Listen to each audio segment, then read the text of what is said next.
please welcome Senator Tom Carper, Senator Chris Coons, and Congresswoman Lisa Blunt Rochester.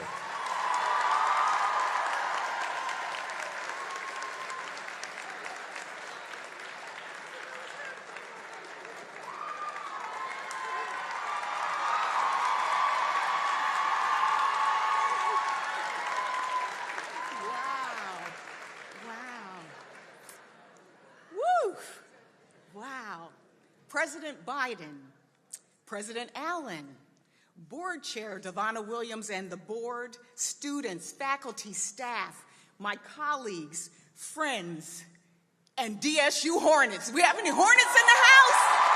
We got some Hornets in the house? All right.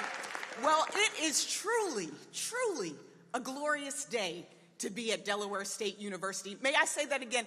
It is a truly glorious day to be at the Delaware State University.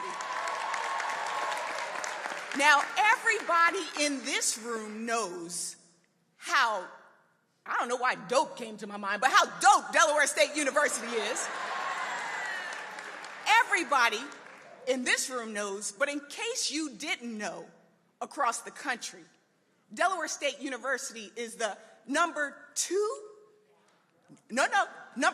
public HBCU, but Hornets are rising, and we're going to be number one. And so today we will hear from the President of the United States, our number one Delawarean, Joe Biden.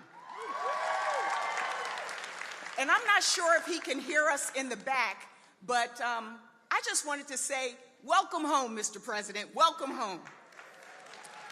Now, we have a president who is committed to investing in and uplifting America's working and middle-class families. He is a president who grew up in a working-class family, so he knows the struggles that families face even today, which is why during these challenging times, he's leaving no stone unturned as we recover from the pandemic, as we rebuild our economy, and as we restore the soul of America. It is fitting that we would be here at Delaware State University, an extraordinary HBCU that has been elevating students for over 130 years. As Delaware's former Secretary of Labor, and as the co-chair and founder of the Bipartisan Future Work Caucus, I know how important jobs are. I know how important it is for us to prepare not only for the future, but for today. Delaware State University does just that.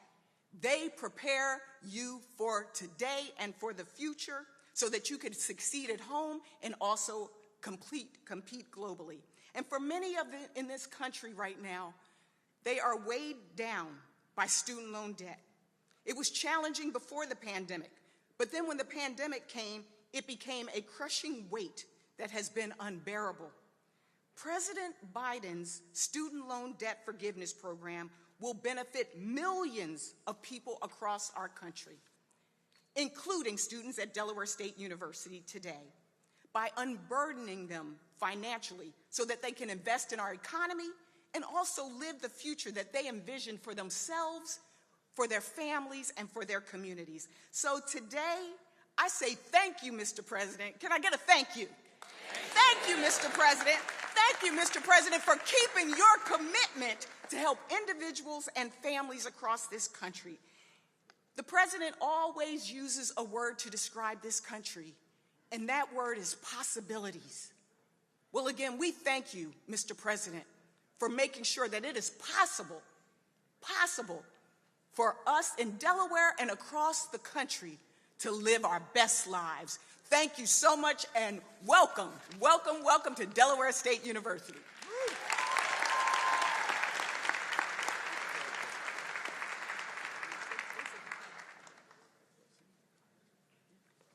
Well, we were told that the voice of God was going to come and introduce our senator.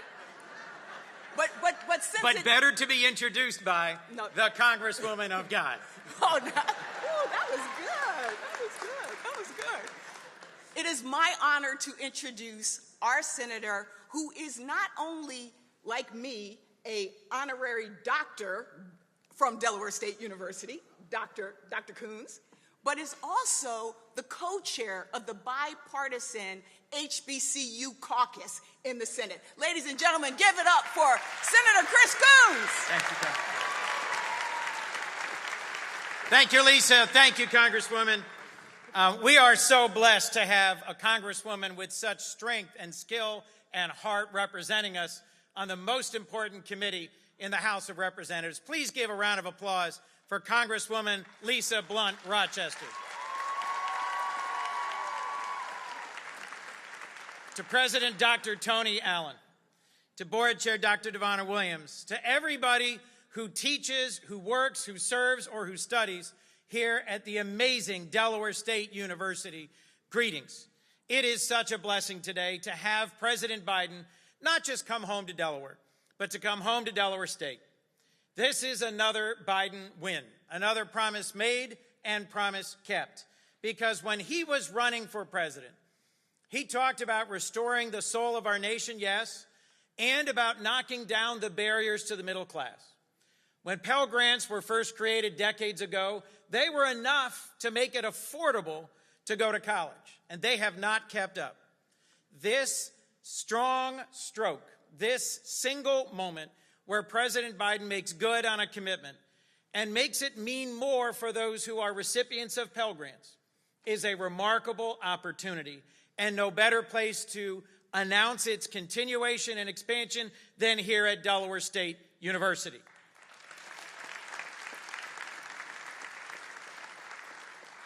Historically, black colleges and universities since their founding have been engines of opportunity. And nowhere is that more true than here at Delaware State University. And I am convinced that what we are unleashing now through President Biden's initiative is a new generation of access and of opportunity. I know personally folks who work with me or who I know from the community or who I believe are here today who will benefit, whose lives will be changed and advanced by this loan forgiveness. How many of you have looked at the details of the President's college loan forgiveness application? How many of you after today are going to go look at the details of the loan forgiveness application? Let me say just one last thing before I introduce my friend and colleague, Tom Carper. Take a look at the public service loan forgiveness part. Whether you've worked in county, city, or state government, whether you've worked for a nonprofit, there are greater opportunities than ever before for those who are the lifeblood of democracy, the folks who make our communities and our governments run and serve others, to benefit from public service loan forgiveness. So if you're still a student, if you've just graduated, if you're about to go out into the work world, or if you've been serving, those who keep our families safe, those who help keep us healthy, those who keep the lights on and sweep the streets, those who teach our children, all have a new and expanded opportunity. Please look into it and realize just how much is being offered here today. Next, ladies and gentlemen, our former governor, someone who saw the promise in Delaware State and invested heavily as our governor and our senator, my friend and colleague, Senator Tom Carper.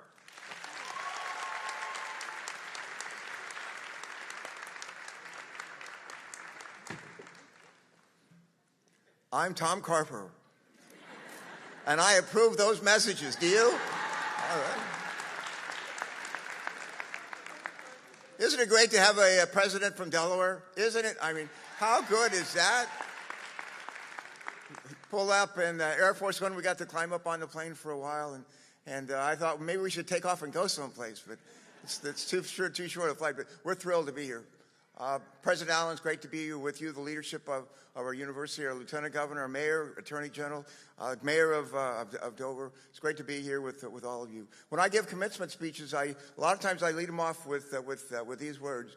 The two most important days of our life are, first of all, the day we were born, and secondly, the day we figured out why. The day we figured out why.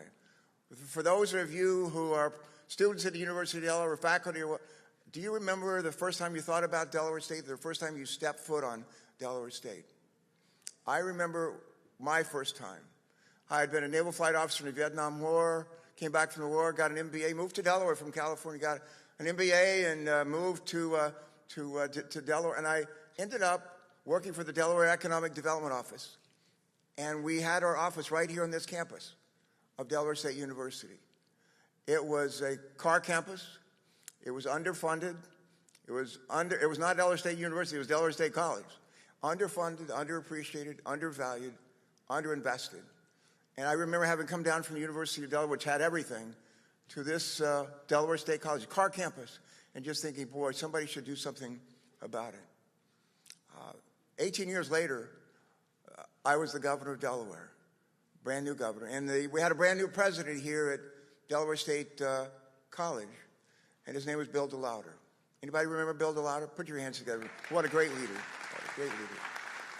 And in my first or second month as governor, he came to see me. And he said, Governor, introduced himself. He's up from North Carolina A&T. And he said, why don't we transform Delaware State College into Delaware State University? And that's what we did.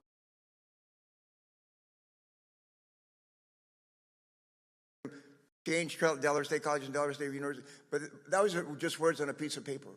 And we had to back them up. And we had to back them up with money. We put more money, invested more money, I'm told, in Delaware State College, becoming Delaware State, more money in 8 years than the last 28 years before that. How about that? More money than the last 28 years before that. We had great leadership before Bill DeLauder. And one of those great leaders was a guy named Harry Williams. Anybody remember Harry Williams? Put your hands together for Harry. Great leader. Great leader. And we had, I remember a time that I went to see Harry Williams and I said, Mr. President, I went to Ohio State and I keep in touch with Ohio, and I learned about something you're doing in Ohio that's kind of different and interesting. He said, what is that? And I said, they're taking the idea of a high school and putting it in a college. And the students earn a high school degree, but they also earn credit toward going to college. And I said, what do you think? And he said, well, let me find out about that. And that's what we did. And Delaware State University became one of the first universities to do that. And it worked so well that now they're saying we're not just going to have a high school where folks can earn their way, but we're going to have a middle school, right? A middle school, you bet. And the president has proposed the loan forgiveness, and the idea behind it is really golden rule: treat other people the way you want to be treated. It's Matthew 25. How should we treat the least of these in our society? But one of the things, I'll close with this, one of the things that Delaware State is doing is providing an example for the rest of the country. Beyond loan forgiveness, how about the idea of making sure that when kids are in high school, they're earning credits toward college? How about making sure that when kids are in middle school, they're earning credit toward college? And that's one of the smartest things we can do. And one of the schools pioneering it and showing how to do it is all of you. All of you. That's worth applauding. I think that's worth shouting about.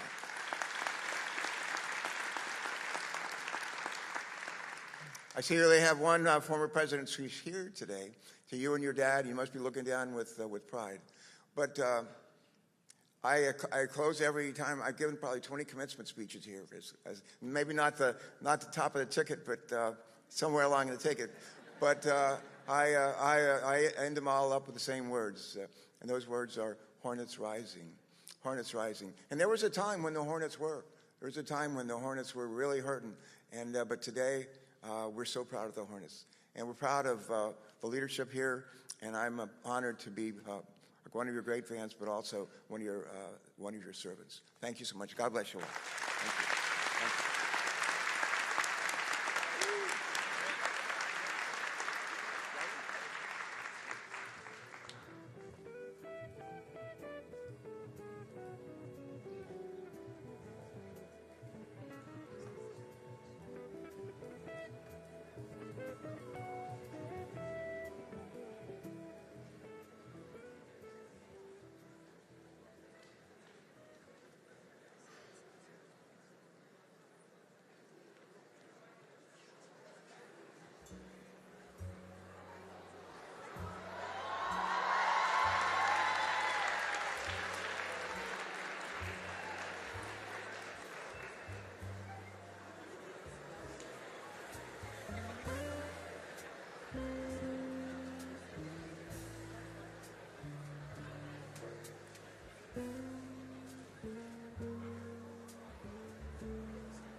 Please welcome the President of the United States, Joe Biden, accompanied by Zachary Bernard.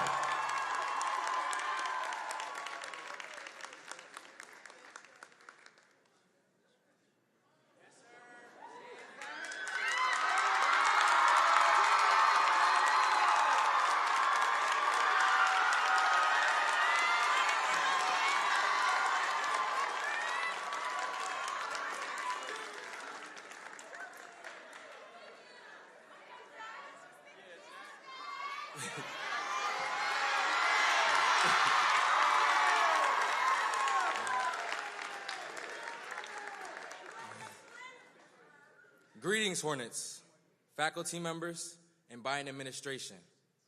My name is Zachary Bernard. Most of you may know me as Mr. Senior, some as President of Men of Color Alliance, and others as just an RA. But what you may not know is that I am a second-generation immigrant. Growing up in Newcastle, Delaware, with my parents who immigrated from Haiti, gave me a different drive to succeed and want more for myself and my family.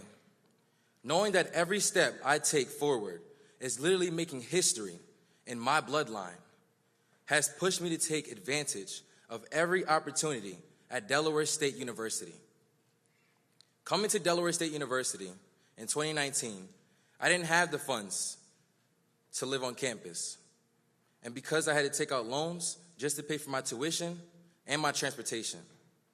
In my junior year, I was given the opportunity to become a resident assistant, which allowed me to live at school and become more involved with campus life.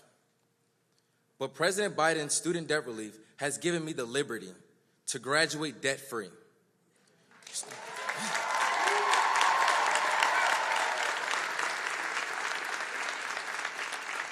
Student loan debt relief will impact millions of people just like me. This relief will help my friends who are currently paying their own student bills. So after they walk across the stage, they won't have to continue paying out of pocket and can instead think about starting a business or going straight to grad school or even saving for a house. This relief is breaking barriers in our communities and in our minds about what we can do with our future. I'm grateful, and I know y'all are as well, that President Biden kept his promise to provide student debt relief to the working and middle-class families, and I'm proud to introduce him. Please join me in welcoming to Delaware State University, President Joe Biden.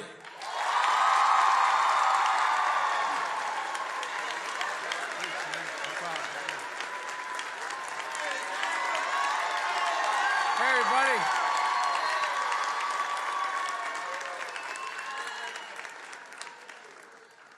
It's good to be home. Please, if you have a seat, please take it. Folks, my mother would say, excuse my back. It's impolite to be talking when I have my back to you. But I apologize. I can't do them both. Zach, you and I got through school the same way. I was an RA, a resident advisor, and it helped me get through law school. And I'm glad you were able to benefit from what we're doing. And I want to thank you for that introduction. You're an example of why I'm so optimistic. All of you are so optimistic about the future. You are the most involved. You are the most educated. You are the most engaged. You are the least prejudiced generation in American history. So everybody says, why am I so optimistic? Not a joke. I'm optimistic because of all of you. I really mean it. So thank you for what you're doing, and please get involved. No matter what position you take, get involved. We need you badly. And I didn't even see all the way, I didn't see the bleachers up there. Hey, everybody. Don't jump. Don't jump. Now look. By the way, as Tom Carper can tell you, I sort of got my political start at Dell State. This is the place we organized for Kent and Sussex County. This is how we got going. That was back in 1871, I think, but a long time ago. Look, but before I begin, there's a lot of people I might be wondering why I'm here at Dell State. It's because you're an HBCU and you play an important role in creating opportunity and possibilities all across the country. We're here at Dell State because it holds such a special place in my heart. There is no better example of a university that has changed so many lives, as Zach just explained about his. Like I've said many times, Delaware State brung me to the dance, as they say up in Claymont, and I can't tell you how much I appreciate it. I understand you got a big game tomorrow. Howard University. Well, I tell you what, man, in case you haven't noticed, my VP is a Howard graduate. And she is a very vociferous Howard graduate. I'm always bragging, as Tony, as your president can tell you, I'm always bragging about Dell State. And we got a little thing going. And besides that, we have a lot more folks. You know, the Divine Nine kind of runs my operation. Oh, y'all think I'm kidding. You think I'm kidding. I'm not kidding. But I tell you what, to guarantee your win, I tried to figure out how we could do this. How to get Mike Przicki to play for you. Mike Przicki scored more receptions, I think, than any receiver in University of Delaware history. And hell of a good mayor, but he was even a better ball player. But folks, look, what you got to do, I want you to win, but take a little easy, okay? Because I got to go back to Washington. And, my vice president, extraordinary partner.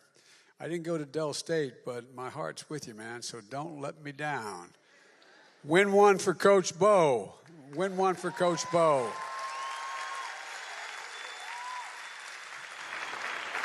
It's great to be here with friends. Delaware has a great leadership and one of the most effective congressional delegations in America, and that's not hyperbole.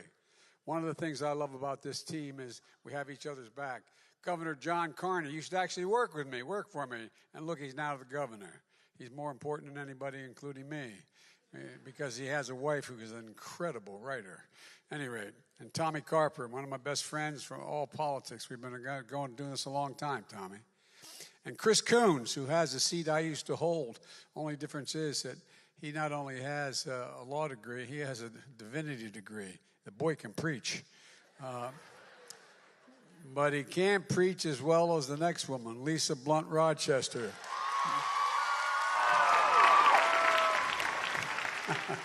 Y'all think I'm kidding. I'm not. You ever hear her?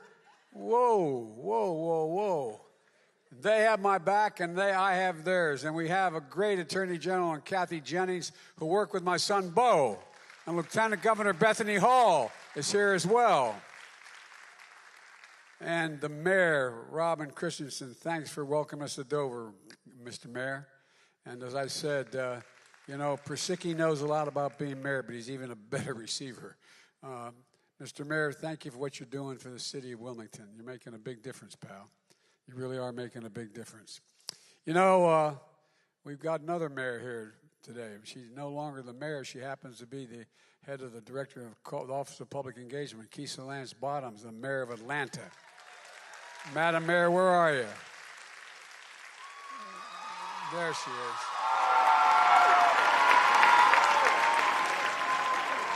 Two things I learned you got to know about Keisha. One, she's smarter than you, and two, she's smarter than me politically as well. That's why I hired her. It's great to have you. And welcome to Dell State I've been bragging about. You know, the fact of the matter is that she's also the mayor of Atlanta, but she's a FAMU grad. Tony, you know where the real power is, as I said in the Divine Nine. And speaking of the president of this great university, this guy used to work for me. Tony worked for me when I was a senator. But then he left because he wanted to become a doctor, a PhD in public policy. But that wasn't good enough. Then he decided he wanted to be president. I got scared as hell he was going to run. But it turned out he wanted to be president of a university. By the way, Tony, I told you a true story. When I left the vice presidency after Bo died, I wasn't going to get involved in politics anymore. So I became a full professor at the University of Pennsylvania. But before that occurred, 3 universities came to me and said they wanted to interview me to consider my being a president of the university. My wife, who's a professor at a community college, she has 2 masters and a PhD, which she's smarter than me. And she looked at me, she said, "If you do that, I'm leaving you." She said, "It's one of the toughest jobs in America, especially if you start arguing about parking spaces and office windows."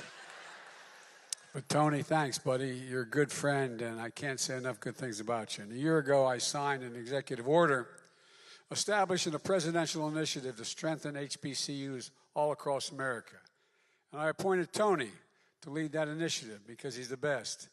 Tony, Keisha, Kamala, and I understand the critical role HBCUs provide for all folks in this country, particularly in building a middle class, basically a ticket to the middle class. HBCUs are great value for all Americans. That's why during the pandemic, my administration did something that's never been done before. We invested $5.8 billion in HBCUs. Some suggested we couldn't get it done, but we got it done. And that money already is out the door being used very well. Tony and his team use a lot of that money combined with the money from the university raised to help students at Dell State with their debt, reducing the debt burden for 225 graduating seniors.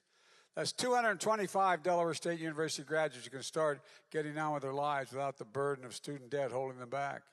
And that's what I want to talk about today.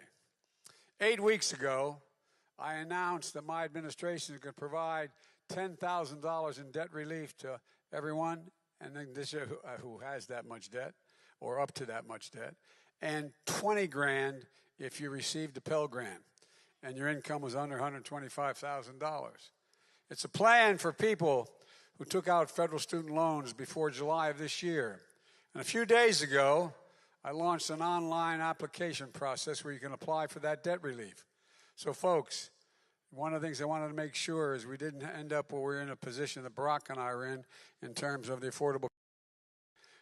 It was made a little bit more difficult, but we made sure we tested it. We tested it for a weekend to see how it worked, John. And guess what? It worked. Almost 9 million people signed on. Folks, if you have student debt, you got a time limit. Now, if you have student debt, you can go to studentaid.gov. Studentaid.gov. Fill out, it's very easy. Fill out your name, your social security number, your date of birth, and contact information. No forms to upload. No special login to remember. Available in English and Spanish, desktop, and mobile. And folks, it takes less than 5 minutes. If you need additional information, we'll follow up with you. This is a game changer. We're hearing from people all over the country. I have over 10,000 students have written me letters so far, literally 10,000 so far. It's easy to apply as signing up while hanging out with your friends or at home and watching a movie. The vast majority are applying on their phones. And it's easy. It's just simply, it's easy. Now, in less than a week, just close to 22 million people have already given us information to consider this life-changing relief. My commitment when I ran for President of the United States, that if I was elected, I'd make the government work and deliver for the people. A simple application process keeps that commitment just as I'm keeping my commitment to relieve student debt as borrowers recover from the economic crisis caused by the once-in-a-lifetime pandemic.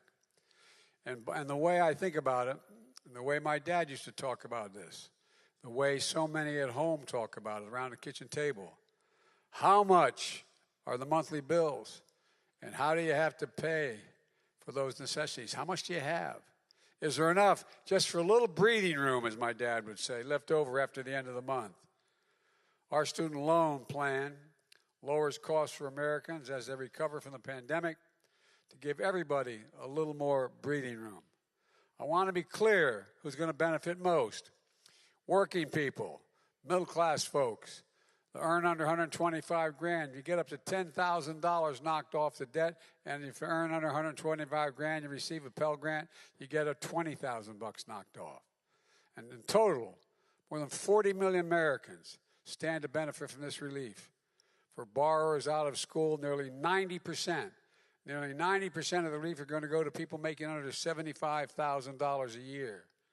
Let me be clear, not a dime will go to the top 5% of incomes, period. It goes to people who really need it. And across America, nearly every Pell Grant recipient comes from a family making under $60,000. 2/3 come from families making under $30,000 a year. Here at Dell State, over 75% of the students are Pell Grant recipients. That matters for millions of working and middle-class people. Now let's talk about who's against helping the millions of you who need the help, who want to make sure you have a shot. Republican members of Congress and Republican governors are doing everything they can to deny this relief, even to their own constituents. As soon as I announced my administration's plan on student debt, they started attacking it, saying all kinds of things. Their outrage is wrong and it's hypocritical. But we're not letting them get away with it. They've been fighting us in the courts. But just yesterday, state court and the Supreme Court said, no, we're on Biden's side.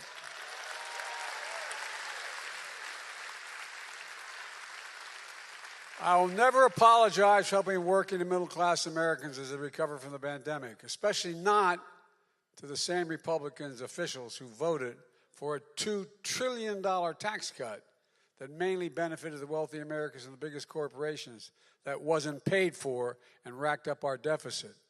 I don't want to hear it from MAGA Republicans, officials who had hundreds of thousands of dollars of debts, even millions of dollars in pandemic relief loans forgiven, who now are attacking me for helping working class and middle class Americans. My team at the White House posted a video of this, folks, online. You should check it out. Marjorie Taylor Greene, she and her husband got $180,000 in business loans forgiven from the PPP program. She said it's completely unfair for us to forgive student loans for working and middle class Americans. Representative Vern Buchanan of Florida said our plan was reckless. Guess how much he got in that program forgiven? $2,300,000. This is not a joke. Can't make this stuff up. Republican governors wrote me a letter saying this relief only helps the elite few. You all know you're the elite few? I knew you were really special, but I didn't know you were the elite few. I'm serious. Ted Cruz, the great senator from Texas, he said it's for slackers, quote, slackers who don't deserve relief. Who in the hell do they think they are? I mean it. But despite what Republican officials say, we can afford student relief. That's because the first 2 years of my administration, that's because of the historic deficit reduction, the very deficit reduction that Republicans voted against. This morning, my administration announced that this year the deficit fell. The federal deficit fell by $1.4 trillion just this year. The largest one-year drop in all of American history, $1.4 trillion. And it follows last year's historic drop in the deficit of $350 billion. We're going to reduce the deficit by another $250 billion over the next decade. And the reason for that is because Medicare is going to be able to negotiate drug prices. and lower the cost. We pay the highest drug prices of any nation in the world for the same drug. You can buy the same exact drug in a drugstore here in Dover or Wilmington, and if you go over to Paris, France, or anywhere in Europe, it can be as much as 40% to 60% less. Same exact drug. So, folks, I don't want to hear any weeping and gnashing of teeth from pharma, the big companies. Folks, in just 20 months since I've been in office, we've cut the deficit in half. And that's not all. In relieving student debt, we're also resuming student loan repayments that you're going to have to start to pay because we had this long period where no one had to pay because of the pandemic. So come January, folks whose debt isn't fully canceled are going to have to start paying the student loans off. That means billions of dollars a year are going to start coming back into the Treasury as well. My administration's plan is economically responsible and an economically responsible course to ensure a smooth transition to repayment and prevent unnecessary defaults. And it's also focused on going after fraudsters who call borrowers to pretend they're the government and want to help you with your loans. If you get a call, hang up. Not a joke. Let's be clear. Pay no attention to them because you never have to pay for help with your federal student loans. Don't listen to anyone who calls. I told you just go online. It's 4 questions. And if you get any questions, please report to the following website, reportfraud.ftc.gov. Report fraud. My message to the fraudsters looking to cheat the American people is don't do it, man, because we're going to hold you accountable. We're going to come for you. My administration is also taking additional steps to make education a ticket to the middle class that folks can actually afford. For example, we're fixing what used to be called the Public Service Loan Forgiveness Program. This program forgives student loans to encourage those students to go into public service, public school teachers, local police officers, workers at local charities, members of the military and the National Guard. So if you serve in one of these jobs and you make your loan payments for 10 years, even if it's not consecutive years, the remainder of your balance will be completely forgiven. The remainder completely forgiven. The changes we've made expire, though, on October 31. So, folks, move quickly. So my message to all public servants out there with student debt is apply today. pslf.gov. pslf.gov to get that loan forgiven. And let me close with this message to the young people of this nation. I've always believed your generation, as I said, represented the best educated, most talented, least prejudiced generation in our history. And that today we face an inflection point. One of those moments that only come every several generations where there is so much change happening technologically, politically, socially, environmentally, that the decisions we make now are going to determine the future of our nation and the future of your generation for the next 30 years. More change is going to occur in the next 10 years than the last 40 years that we've been around. Not a joke. And guess what? I know that you feel like it's an added burden on top of all you've already been through. I'm not saying you have to shoulder the burden on your own. The task at hand and the task ahead is the work of all of us. What I'm saying is you represent the best of us. A generation and your generation will not be ignored. You'll not be shunned. You'll not be silenced. Just look at what happens when you speak out. 2 years ago, perhaps many of you voted in your first election or volunteered in your first election. You understood the choice and the stakes. And because you exercised your right to vote, you elected me president and Kamala vice president, the highest ranking woman ever to be elected in American history. And since then, with your help, we've delivered enormous progress for the nation. More people voted in that last election than any time in American history. Most significant gun safety law we passed in 30 years. And by the way, I'm coming back and I'm going to eliminate assault weapons again. Oh, I promise. I did it once. The most significant infrastructure law in American history. employing tens of thousands of people with good paying jobs and modernizing our nation in a way it hadn't happened since the Eisenhower's highway bill. The first black woman on the Supreme Court, and she is smart as hell. I made that promise. No, by the way, watch her. Just watch her. Whoa. I've appointed more black women to the appellate courts in the United States than every other president combined in American history. The most significant commitment we've ever made to climate change. It's the ultimate threat to your generation. The ultimate threat. Well, guess what? We have over close to $500 billion to deal with climate change. I'm keeping my promise that no one should be in jail for merely using or possessing marijuana. None.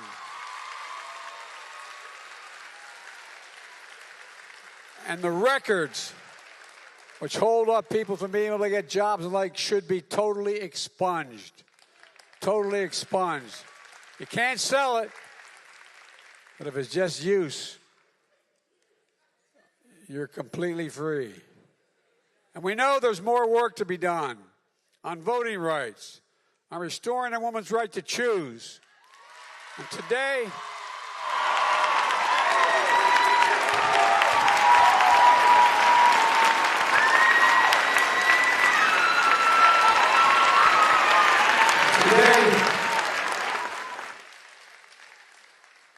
look, my hope is, with the help of our delegation, if we maintain the Senate and pick up a couple senators, we're going to see to it that we completely codify Roe v. Wade in every state. Codify it. A national codification. And today, we're following through on a promise I gave to millions of Americans with student loans, just a little more breathing room. Together, we're making our democracy deliver for the American people. And it strengthens all America. When those who struggle in economic, those from backgrounds like a lot of us, when we do well, the whole country does well. The wealthy do well. Everyone does well. I am so sick and tired of trickle-down economics. I had it up to here. Guess what?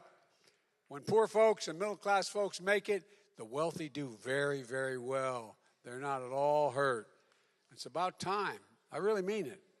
I'm so sick and tired of telling me, trickle down, give the wealthy more tax breaks and everything's going to be fine. Yeah, right. Well, look, folks, let me just say this.